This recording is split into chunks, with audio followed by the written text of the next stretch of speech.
Welcome to KMET 1490 AM ABC News Radio and the Southern California Business Report with Yvette Walker, a show dedicated to highlighting successful Southern California businesses and the people behind them. Welcome and thank you for joining the Southern California Business Report on ABC News and Talks, KMET 1490 AM, 98.1 FM, and KMET TV.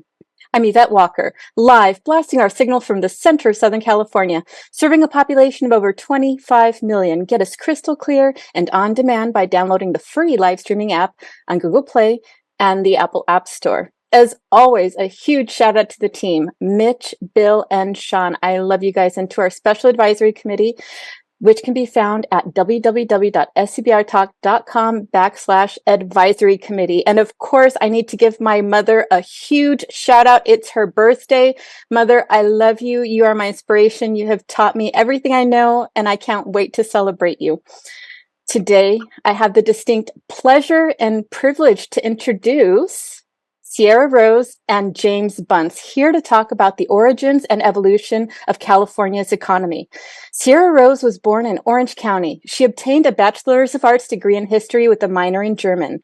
Sierra is a descendant of the Tapia lineage, one of the soldier families of the Anza mission, which colonized Alta California in 1775 to 76. Her father immigrated to the United States after World War II in 1951 from Austria. Her family's stories inspired and compelled her to study history and explore the circumstances and events that affected their lives. Upon learning about her early Californio ancestors, she began a winery project to remember the legacy of her ancestor, Tiburcio Tapia, who planted the first commercial vineyard in Rancho Cucamonga, California. Sierra cultivates 8 different Spanish grape varietals in Calaveras County and has owned and operated wine tasting rooms and a wine bar café.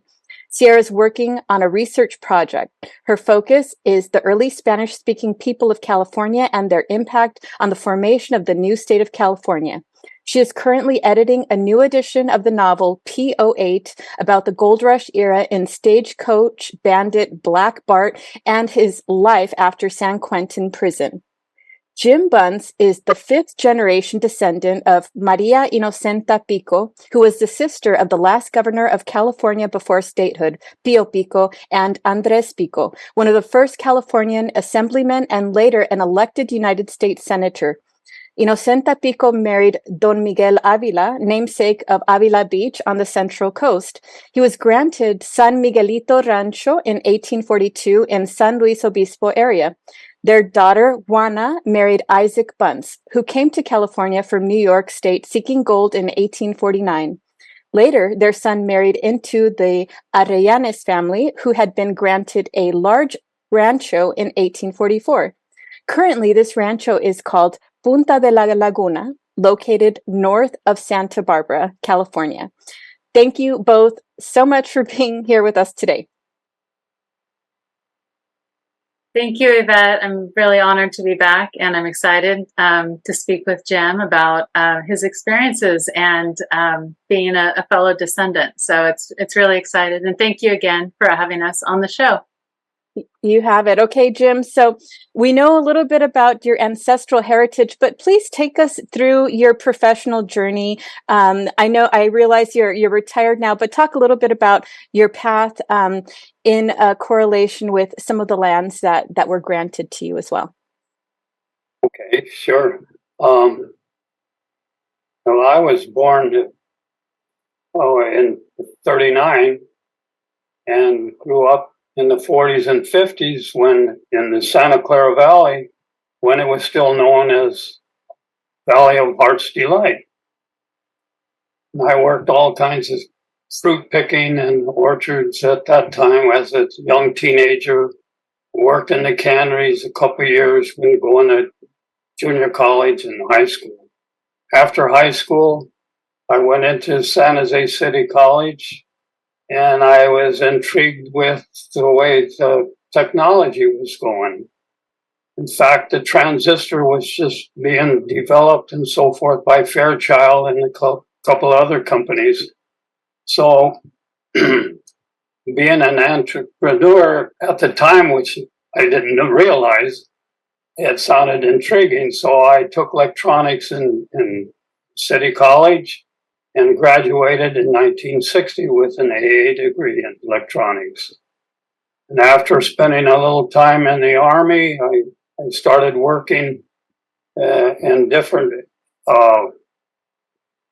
vocations, always in research and development. I worked for United Technology Corporation, who was big in aerospace and aircraft, and we got into rocketry and so forth. I worked for them for 6 years, and then went with a small company and worked on a communications and radio system and so forth for BART, the Bay Area Rapid Transit. Then I went to work for another large company, Ford Aerospace, and they did a lot of different designs of weather satellites and so forth. And again, it was mostly all research and development. We did a communication system in the island of Jamaica in the 70s.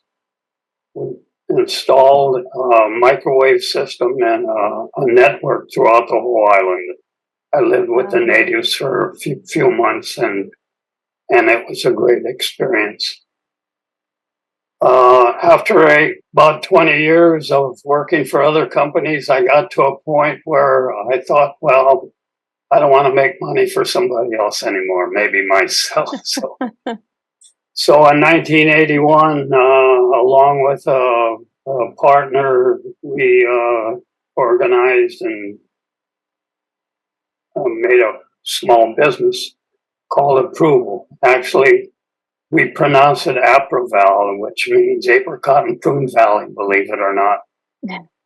And we actually manufactured and designed environmental test equipment for the semiconductor market.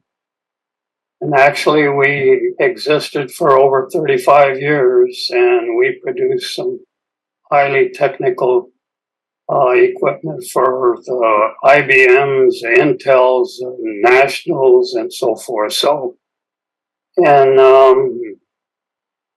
2018,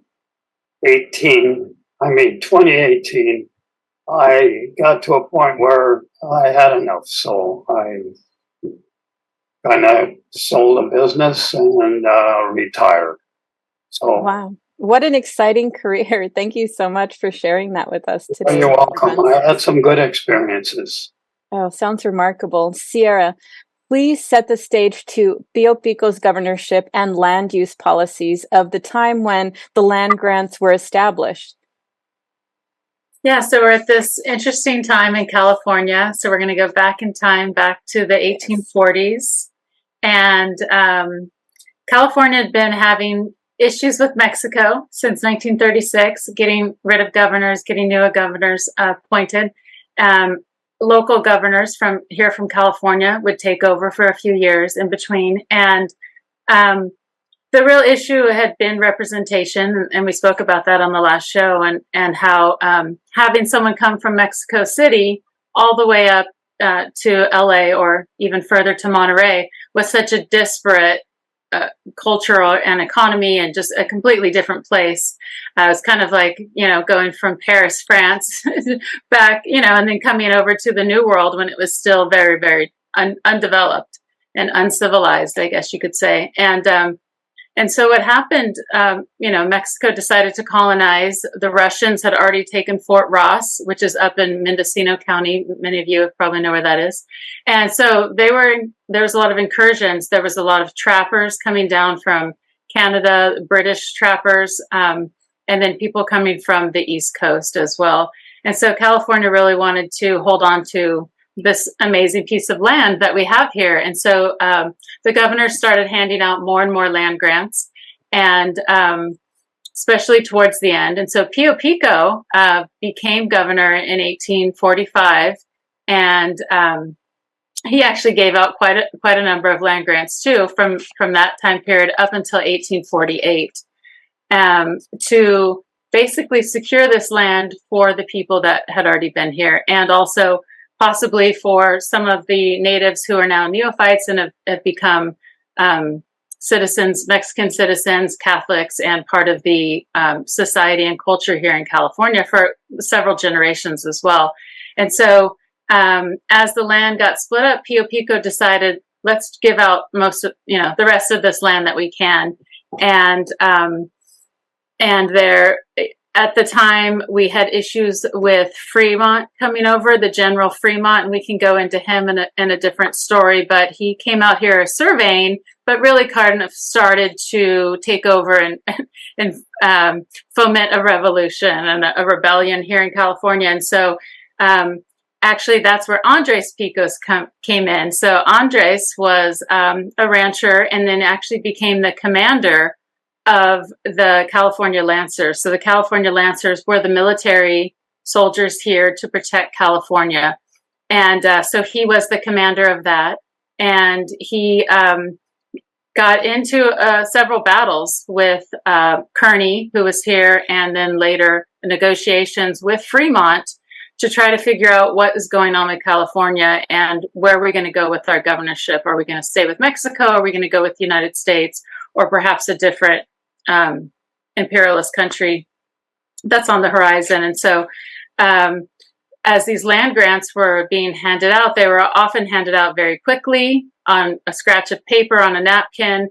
And then later on, when these land commission was formed in 1851, many of those land grants were the ones that were very hard to prove and for people to retain the land that they had been given. And so it was kind of an interesting public policy that was going in. It was kind of like, we don't know what's going to happen, so let's try and do something here and control this land because people are coming in and taking the land. And that's exactly what happened, because after 1848, the next year we have the gold rush. So we have 100,000 people, at a time coming into Northern California. Right. So it was one of those Hail Mary game plays, so to speak. Yeah, it was a very policy. Quick, it was kind of handing out stuff and trying to take control over what we had and maintain the control that we felt like was being lost. Wow. Okay, Mr. Bunce, please talk about how many generations back your family goes in relation to Pio Pico and the land grants that emerged during that time, during the Avila Pico time. Well, my great-great-grandmother was Inocenta Pico, and her father, I think, was Jose Dolores Pico. And so that was my great-great-great-grandfather. So further back, I'd have to do some more research, but that goes back how many generations? Please talk about those land grants that were offered to your family at that time. Well, I know that the land grant, it was called San Margarito Rancho, was granted to Miguel Avila, who was married to my great-great-grandmother, Inocenta. Well, that was a land grant of 22,000 acres, and that covered from north of Pismo Beach all the way up to San Luis Obispo. And that included Avila Beach, and that was named after Miguel Avila. I know that the Avila brothers actually designed a small city there right outside the beach and made sure the railroad came through there, and they had a wharf where ships came in and picked up oil and so forth. So that's real history in that area. I had a chance to go with my dad and uncle there in the 60s and met a gentleman who actually knew my great-grandfather and so forth. So It was very interesting. However, the rancho is long gone. I know my great-grandfather was willed in Encena's will 50 acres. And I saw where that was, but whatever happened to that 50 acres, I have no idea. Or even the remaining rancho. I know a portion was sold by Avila to a gentleman named John Harford. And what he did with it, he might have sold it off too. So other than that, I have actually two branches from my grandmother's side. And one went back to the Pico family, and the other goes back to Arianes, Ruiz, and the Sanchez. And the branches got together when my grandmother married my grandfather. The Arianes married the Bunce. So that brought the two branches together. And you look on each of those branches, there was a land grant issued. And on the Ariana side, back in the 1844s, Louis Arianes was granted a 26,000 acre, and that was called Punta de Laguna. And that is still survived today by my family. A portion of it. A lot was willed away or deeded away to railroad companies, Southern Pacific, oil companies, and so forth. So, however, that is still in existence. Out of the 26,000 acres, we have a little less than 1,500. And we use it as a business today. And it's still in the family. Wow, that's remarkable. Sierra, please talk about, I know we talked about how they were initially handed out, Hail Marys to preserve some of this land and to account for it. But how were these grants structured? And, please talk about how a lot of these grants were land grants were distributed. In other words, the quantities, the size of them. We hear 22,000 acres and 26,000 acres. Was that standard for the time for awarding these land grants? At different times there were different amounts, and it seems like in the very beginning, when they first were handed out, they were smaller acreage. It was about 3,000, and they were near Monterey, the Presidio, in the main government area of California, or perhaps near San Jose or near LA, right around the cities or around the Presidios and around the missions. And so it was a lot smaller land grants.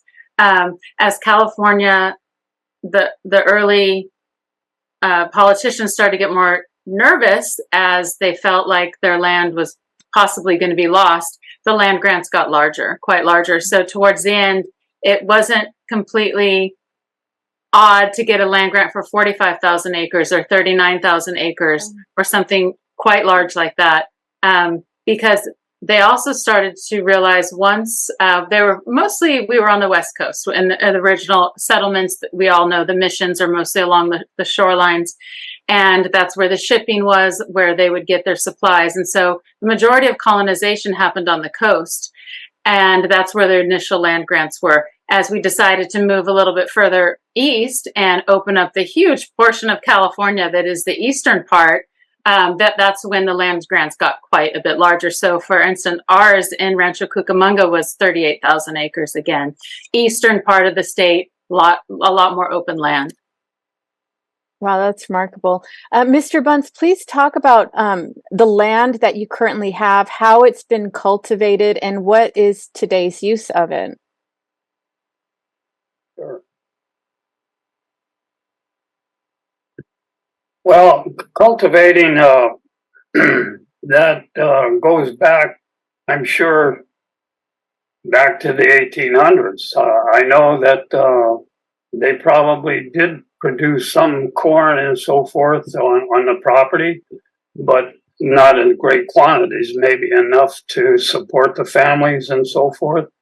And as the years went by, in the 30s and so forth, when things started to really develop and You could buy equipment to till the land and so forth. You could start raising bigger crops and so forth. And that's what we started to do. Probably an existence of maybe 300 acres or a little less. And that's in an area and so forth. But the 15 acres of property that we have, there's flat land and hillsides and an area that's not so good looking because of an old mine there at one time that I'll get into. But as the years went by, the agriculture was the main reason that we existed. And in 1973, the Endangered Species Act was adopted, and unfortunately, or fortunately, there's a species on our part of our property, and it's the tiger salamander. So that law prevents you to do anything without legalizing different approaches how to fix the problem, whether it's designating a smaller area or designating ponds for these little animals to go and mate and so forth. So those things we have to deal with the fish and game. And so our agriculture right now is stymied because of that. And there are areas that we want to develop, but unfortunately we have to deal with that problem. And hopefully with the new managers that are elected to control the company, we'll find a way to rectify that. Okay, so Other than cultivating, there was a time when in the early 40s that the land actually has oil on it. There was old oil wells and so forth. Not much is done right now, but there's an area that a whole mountain that has oil impregnated shale. And back in the early 40s, we leased a portion of that area to a company called Aerox. And they're a dynamite company which deals with diatomaceous earth. And what they did is they built some big incinerators and burned the shale, burned the oil out of the shale, and produced pozzolan, which is nothing but diatomaceous earth. And that's used in concrete building bricks, even in plastics, cat litter and so forth. But it's a fine dust that is very adhesive when you're under certain stresses. But in the late 60s or middle 60s, the smoke and ash that they were developing created a problem with Santa Maria area. So the regulations and so forth started to get to the company, and they kind of bowed out and hightailed it. But we still have that diatomaceous earth shale there, and there's been other companies that come in to do research. In the 80s, a company out of Texas called, they did a business in Santa Maria. They were called Santa Maria Aggregate. And we leased that property again for five years. And what they wanted to do was build a multi-mega power station to burn the shale and produce electricity. Well, again, the regulations and so forth, after 5 years and so forth, they bowed out. So that Wow. Thank you so much for sharing that. We are coming up on a break, everybody. Yvette Walker with ABC News and Talk, Southern California Business Report, here today with Sierra Rose, Calaveras County Historical Society Archives Director, and James Bunce, fifth generation ancestor to Pio Pico, the last governor of Alta California under Mexican rule, discussing the origins and evolution of California's economy when we return.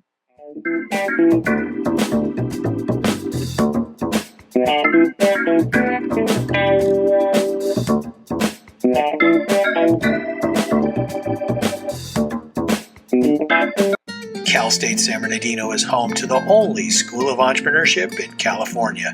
With globally ranked degree programs, you can start your journey today to become a successful entrepreneur. Learn more and connect at entre.csusb.edu. Hi, Ray Lance from the Diamond Center in the Claremont Village here. One of the coolest parts of a third-generation family business is getting to know the families we serve through generations. Once you experience our friendly service, our fair and transparent pricing, and our beautiful jewelry that we make to last a lifetime, you'll stick with us too. Come visit us in the Claremont Village or at Lantz, L-A-N-T-Z, diamondcenter.com and see what makes us different. Hi, I'm Dana Rademacher with MGR Property Management. A lot of people wonder about the value that property management has for their property. Property management can include all property types, including residential, commercial, and HOA. It is valuable because property managers are experienced in what can happen at your property. We're aware of liabilities. We're able to do predictive and preventative maintenance. We know what is coming up with the changes in the weather, the seasons, how old certain aspects or different capital projects at your property are. We're able to best negotiate contract pricing, legalities with your tenants, and anything else that you may need to ensure that you're getting the full value of the property. If you're interested in speaking with the representative at MGR Property Management regarding your property management needs, you can visit our website at mgrrealestate.com, or you can call our number at area code 909-581-6600 to be connected with the representative. Ontario International Airport is on to a better way to fly with over 65 daily non-stop flights to more than 20 major destinations and the easiest airport experience in Southern California. Visit flyonto.com/Ontario to learn more about Ontario International Airport today. Hi, I'm San Bernardino County Sheriff Shannon Dykes. If you're looking to start an exciting career in law enforcement and make a difference in your community, we are hiring dispatchers, nurses, deputies, laterals, and many more. For a complete list of our jobs and more information, visit sheriffsjobs.com. The University of La Verne is rated first in California for alumni satisfaction. Learn more about accelerated programs offered online and on campus in La Verne, Irvine, Ontario, Burbank, or College of the Canyons. Visit go.laverne.edu. The University of La Verne. go.laverne.edu.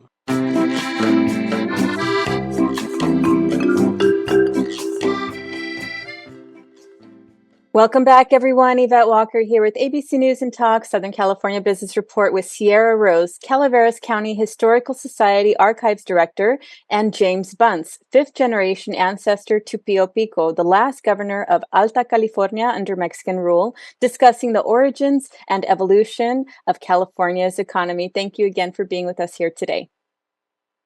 All right. Prior to the break, we were talking a little bit about how Mr. Bunce's family had cultivated and used the land to date. Sierra, please talk a little bit about what policies led to the diminishment of land ownership of those land grants, and also talk about the inception of the rail system and how that contributed to the evolution of California's economy.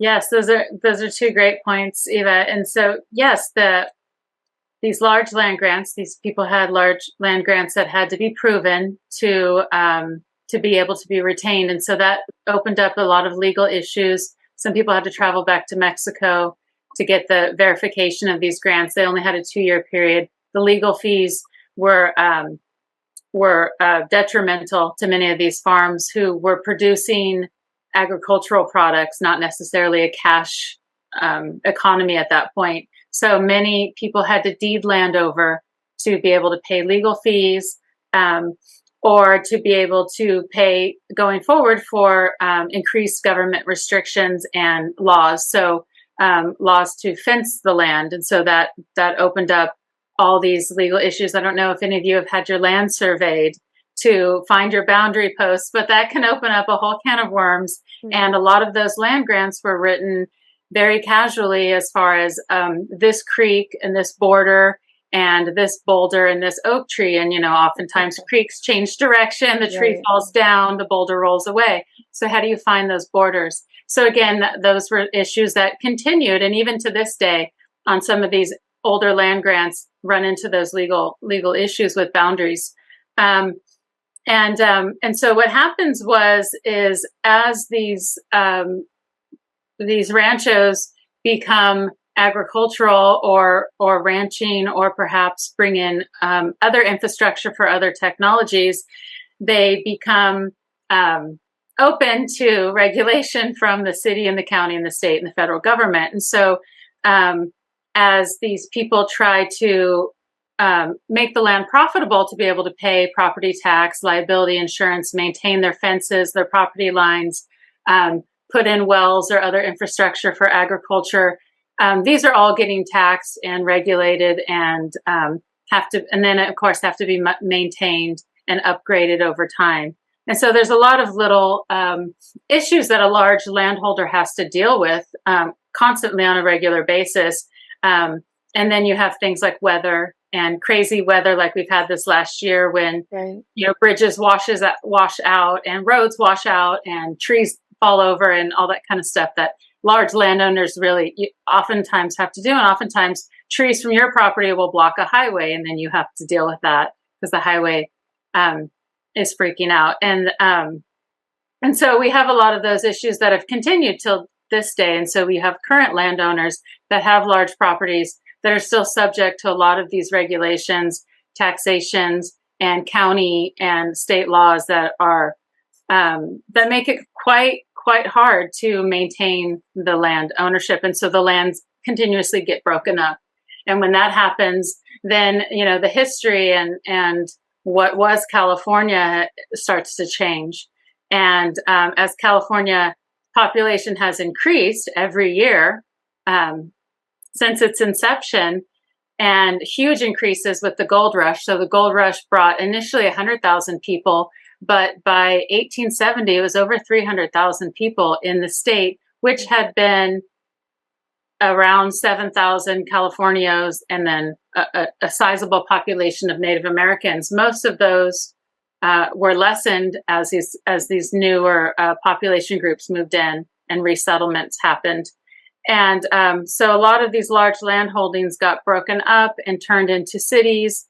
And what we see now is we have big cities all over California and suburban sprawl, which has also taken a lot of this land. It starts with easements, it starts with water rights, and it starts with other things that encroach upon these private lands. And then the railroad is really interesting. It's kind of technology sometimes is always good and bad, right? We have great advances with it, but then we also have a lot of negative effects sometimes of technology. And so the railroad, originally to get to California, it took 120 days sailing around the Cape, or you could go through Veracruz and fight malaria and maybe make it through there. And in 1855, they actually put a railroad through that area to get that little part from the Gulf to the Pacific quicker, because it was taking so long and people were getting very sick and not making it to the other side, to the Pacific Ocean, to take the boats up to California. And so when they finally put in the Transcontinental Railroad, which met in Utah in 1869, that actually really helped California economy. California had been doing well since the gold rush as an exporter. So exporting gold, exporting other minerals that were also mined, like copper was a big one in the Civil War, and even in both World War I and World War II for ammunition. And there's also a lot of mining in silver that happened here in California as well, not as much as Nevada. But we had a lot of different things going on, and the railroads really helped California have an economy. And what happened actually in 1886, so about 20 years after the railroad was invented and brought out here to California and all the tracks laid, they came out with the refrigerated cars, these ice cars that would carry ice from the Sierras down. So these refrigerated cars actually really helped California economy, because now all of this amazing produce that we grow in California, we were able to export. And so originally in California, it was the citrus and the vineyards, the grapes were huge exports. And this is, in the early 1900s. So in the 1800s, 1810s, and so we were starting to do this. And then eventually in the 1900s, once we got refrigeration, it became such an amazing boost for California economy to continue to produce produce, because we all know with produce, it doesn't travel far. So unless you can get your produce to your markets, it's going to, possibly go bad and you're going to lose your crops. And so California was able to use the railroad to industrialize. And so not only did they use it as an export line for the goods and the minerals and everything that were coming out of California, as well as trees going into the Midwest and the Nevada and stuff for building. We also had a lot of technology, like James mentioned. The ability to have huge technology equipment come into California took a long time to get the all that infrastructure out here. And so once we were able to get bigger pieces of equipment and the mines went through a rebirth, we were able to mine a lot more efficiently, mine deeper, and open up areas that hadn't been explored yet for minerals or for other agricultural projects. Again, like Jim said, when you bring in these bigger equipment, you can start having a larger well to produce more water, or you can perhaps pump your water to another part of your land or something like that. And that really helped California take off is the railroads. And then the railroads going up and down the states increased transportation and the movement of population and workers. So when we needed workers to go to certain areas of the state for the agricultural products, we were able to get people there. Wow, that's remarkable. Mr. Bunce, please talk a little bit about what your family saw during this time of the Industrial Revolution, these train lines coming in, and what, if any, remnant infrastructure you still have on any of your lands today. Okay. Industrial Revolution. I guess the second one started in about 1866 after the Civil War. And I think it was the influx of people that came. They came during the gold rush, but after the Civil War, in 1866, we had an influx of people, just like Sierra said. And on the East Coast, Horace Greeley made a statement saying, "Go west, young man, go west and cultivate the land." And that's what they did. They came in groves, but very highly technical educated people came from Boston and Pennsylvania. And with them, they brought technology and so forth. And that's the time when the automobile, the horseless carriage was designed, and soon the automobile, and then the tractors where you could actually till the land and raise bigger crops and so forth. So we did experience that, and it's difficult at times to really distinguish why we lost some property during that time. But I know that Juan Ariennes actually deeded a portion of the land to Southern Pacific, and hoping that the railroad track would come through his land, and it did. So whether we received any money for it or not, I don't know. And also he deeded company or a portion of the land to oil companies and so forth. So the property after a period of time shrank, but fortunately enough, we still have it existing. We actually formed a LLC about 15, 16 years ago, and that's actually controls the business of the land. And that's made up of 5 managers and so forth, one from each family.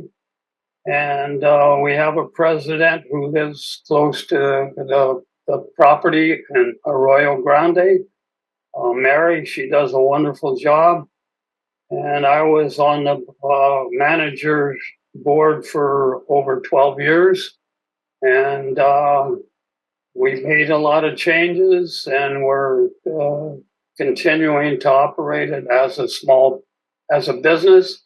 It's not that lucrative, but yet my grandmother and her 2 sisters, they were the ones that kept the land in the family. They had enough fortitude to realize we're not going to give it away anymore. We're going to keep it, what's left, and we're going to make all the heirs benefit from it. And that's what we're trying to do. That's beautiful. Living and learning, right? And doing things in a different way. Sierra, please talk about what we see today in relation to public policy in and surrounding the Avila and Pico land grants, and how has the activity on that land directly impacted California's economy to date?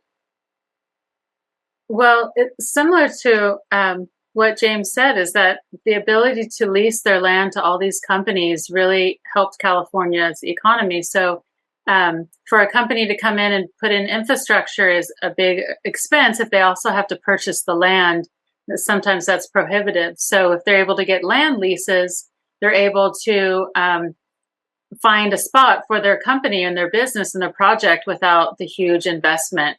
And so again, that's kind of what has been happening at James's ranches, is these leases, and they seem to work pretty good for the companies. As far as Jim, I don't know how much you're getting out of it, but in a place where the land's owned, it's hard for businesses to come in and get the land. So the land leases seem to work as far as that. But I also caution, I think about, okay, what happens when the companies leave and you're left with this old mine, or you're left with this agricultural project, and the infrastructure of trellis wire and tubing and plants and stuff. And so, a lot of these, the landowners have to weigh the cost of letting people use their land and lease their land out to different companies for the economic benefit to be able to keep the land sustainable, but then looking at how is this going to impact my land use in the future. And, in the case of at this Puente de Laguna, they put these oil projects in and these earlier projects before a lot of this regulation happened. And so now it's kind of what is the future? What is the future for these large land grants, these large landowners that are stifled sometimes by regulatory committees or taxation or whatever it is that's going on? And so it'd be great to be able to somehow work with the government and be able to keep these land holdings intact, because I think this is a part of the history of California. This is our cultural, this is how California was formed, with these large land holdings and these families. And I think that it would be a shame to see these land grants go away and these people lose their land that they've had for hundreds of years because of regulation and taxation. And so to be able to work with the government and find solutions to some of these issues that these large landholders still continue to have today would be a great thing for us to do in the future, and to work and to try to look at land policy for these larger holdings and possibly, make it viable to continue to keep these lands and not have to sell them off to developers, which has been the history of California, breaking up your land and selling it to developers. Right. Okay, Mr. Bunce, please talk a little bit about what your thoughts are on what the original land grant was to your family versus what it is today. I thought, yeah, if I close my eyes, I could see me riding on a horse going to over 22,000 acres. Boy, I think how wealthy I'd be. So, and that's today's world. It's all relative. You look back to over 200 years ago and 26,000 acres and so forth. Hopefully that's what they did back then, but I doubt it because land had no value back then. In fact, I think a cow was worth more than an acre of land, and so and the people back then were not highly educated, and so they were taken advantage of in a lot of cases. And some of those families, in fact, my great-grandfather, they had 10 children. So you can imagine that if they deeded or willed a portion of land to one of their daughters or sons, during that time, there was no surveying or anything done. So what 50 acres out of the 10,000 am I going to get? Is it going to be on a hillside? Is it going to be by water or so forth? So the siblings got to a point where it was common that they fought against each other. And when they tried to get legal help and so forth, they probably ended up with nothing because they had to pay legal with the land that they were trying to save. So that actually diminished the size of the land and so forth. But if you think about the 26,000 acres at one time, it's a beautiful thought. But and today we're fortunate to have what we have left, 1,500 acres. Unfortunately, on the Pico side and the Avila area, Avila Beach, that is totally gone. So I don't think there's many original land grants that are still in existence today. Probably not very many. Maybe Sierra can let me know on that. Absolutely. Sierra, as Californians, what can we expect when looking at these forward-facing policies moving into the future of California? Well, I'm just going to say whether or not I know anyone that still has land grants, and I'm meeting more and more people as I continue to do this work and the research. I'm finding people who still have a few thousand acres here and there from these land grants, but it's pretty few and far between. And so I'm usually pretty excited when I do find someone that still has that history and that tradition. Going forward, it's really interesting to see what's going to happen with California in general. We typically, we have the 5th largest economy in the world, and but whether or not that's going to continue is really interesting. And so having this large economy, having all this infrastructure, having so much technology here in California, so many businesses start here in California, early franchises like McDonald's, right? Early businesses that have in and out. Yeah, exactly. So a lot of businesses have started here, and Bank of America started their branch here, and originally from the Bank of Italy. And so California has always been an innovative state. It's always been a state of flux of people coming in and out, and it's always been a state of change and growth. So it'll be really interesting to see how the politicians and how we as citizens can speak to these policies and share our thoughts of what we think should happen in the state, because this is our state. And we should be able to decide what we do with the land and not have it taxation and regulations and legislatures in urban areas necessarily telling us what to do with our land in these rural areas. And I think that's a big issue here in the state that's been going on for a long time. And so it'll be interesting to see how we as a people in California, what we decide to do with our property and our land and our rights. Well, thank you both so much for sharing your stories and your views today. For everyone listening today, don't forget to find us on Facebook, LinkedIn, YouTube, and Instagram. Check us out on scbrtalk.com. And don't forget, Wednesday, August 2nd from 8:30 a.m. to 12 at the Lake Forest Golf Practice Center located at 23308 Cherry Avenue in Lake Forest, there is a Rotary event of Grandpa Bob's Day of Sunshine and Hope, looking for youth with special needs that are interested in learning how to play golf.